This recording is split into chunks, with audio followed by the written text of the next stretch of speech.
So you can clearly see a massive uptrend in the price chart of NXTT, and the stock with a single stroke has changed the near term trend. And here I'm using the weekly chart so that you can clearly see the overall impact of this move, because the way the stock has reacted has literally changed the near as well as the intermediate trend.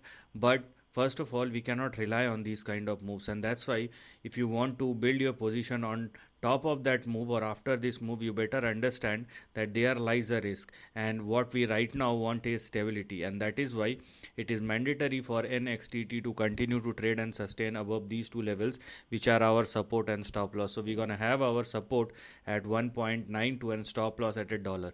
So make sure before going any further, you just make sure that the stock is not falling below both these levels. It is mandatory.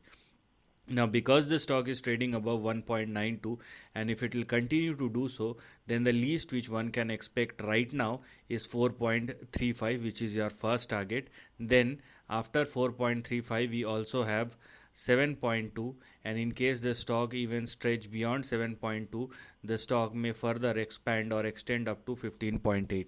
So these are the next couple of targets which are technically become active. If you want further clarification, or if you want a further confirmation, then let the stock at least surpass and sustain above this level. So let it also surpass and sustain above 2.8. So the stock is trading above 1.92. After 2.8, it will technically be a range breakout in the near term, after which we have 4.35, 7.2 and 15.8.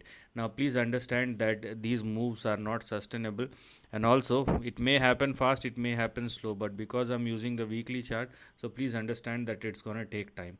It's not going to happen in hurry. So the moral of the story is don't try to time the trend. So this is the end of the video. Thanks for watching.